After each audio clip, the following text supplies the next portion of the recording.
Hello दोस्तों, नमस्कार। आप सभी का धाकड़ स्टोरी हब चैनल में हार्दिक स्वागत, वंदन और अभिनंदन है।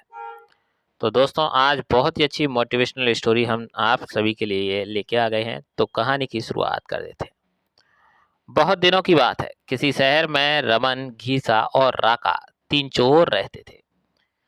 तीनों को थोड़ा थोड़ा विद्या का ज्ञान था और तीनों चोरों को विद्या का ज्ञान प्राप्त होने के कारण बहुत घमंड था। विद्या द्वारा तीनों चोर शहर में बड़े बड़े लोहे के तिजोरियों को तोड़ देते थे और बैंकों को लूट लिया करते थे। इस तरह तीनों चोरों ने शहर के लोगों की नाक में दम कर रखा था। एक बार तीनों चोरों ने एक बड़े बैंक में डकैती करके सारा माल उड़ा दिया।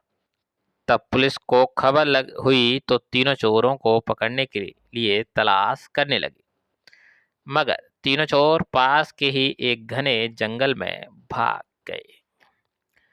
तीनों चोरों ने देखा कि जंगल में बहुत सी हड्डियां बिखरी पड़ी हैं। रमन ने अनुमान लगाकर कहा, ये तो किसी शेर की हड्डियां हैं।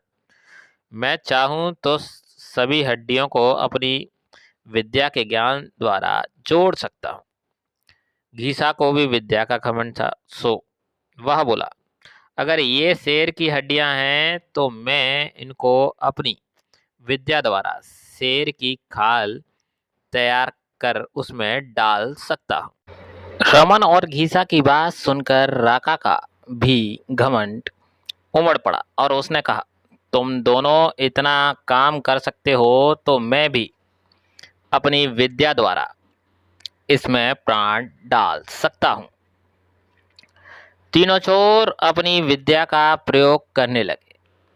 कुछ देर बाद रमन ने सारी हड्डियों को जोड़ दिया और घीसा ने शेर की हुबरू जान में जान डाल दी।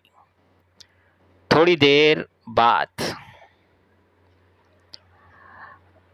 तीनों चोरों के सामने एक जीवित भयानक शेर को देखकर थर थर कांपने लगे, मगर शेर के पेट में तो एक दाना नहीं था। वह भूखे के मारे ग्रस्ता हुआ तीनों चोरों पर हमला कर बैठा और मार कर खा गया। शेर मस्त होकर घने जंगल की ओर चल दिया। कहानी से शिक्षा मिल दोस्तों, इस कहानी से हमें यह शिक्षा मिलती है कि घमंड कभी नहीं करना चाहिए। घमंड को हमेशा दुख का ही सामना करना पड़ता है। यदि तीनों चोर अपनी विद्या का घमंड ना करते तो उन्हें जान से हाथ ना धोने पड़ते। हमें अपनी विद्या का प्रयोग सोच समझकर करना चाहिए। कि ये कहानी, तीनों दोस्त चोर थे, सभी लोगों को परेशान करते थे, लेकिन ये आखिरकार इनका अंत किस चीज से हुआ आप समझ ही गए होंगे। जैसे कि स्टोरी का टाइटल था अहंकार। जी हाँ, तीनों को अपनी विद्या का बड़ा अहंकार था। तीनों ने एक मृत पड़े शेर को जीवित कर दिया अपनी शिक्षा और विद्या के माध्यम से, लेकिन उन्हें यह नहीं पता था कि शिक्षा का प्रयोग भी समझ सोच कर किया जाता है। अगर शिक्षा का प्रयोग बिना सोच समझ के किया जाए तो वो खुद पर ही हानि हो जाती है। वही इस कहानी में हुआ और शेर जीवित हुआ। शेर ने तीनों चोरों को समाप्त कर परलोक भेज दिया और खुद आराम से जंगल में फिर से चला गया। तो ये कहानी हमें शिक्षा देती है कि जब जब इंसान का अहंकार उसके सामने आता है, वो उसके विनाश का कारण बनता है। वो अहंकार किसी भी विषय का हो, पैसे का हो, मकान का हो, पद का हो, रौब का हो, किसी भी चीज़ का, वो कहीं ना कहीं मनुष्य को उस विनाश की ओर ले जाता है। तो दोस्तों, कभी भी अपने दोस्त यारों और घर परिवार मित्र रिश्तेदारों से अहंकार ना दिखाएं किसी भी चीज़ का। आज की अगर हमारी कहानी अच्छी लगी हो तो दोस्तों चैनल को जरूर सब्सक्राइब कीजिए, लाइक कीजिए, कमेंट में ढेर सारा प्यार दीजिए, जिससे हम और भी अच्छी मोटिवेशनल स्टोरियाँ आप सभी के लिए ला सकें और उन स्टोरियों के जरिए आपको कुछ अवेयर कर सकें। तो जय श्री राधे। राधा रानी के दर्शन कर लीजिए।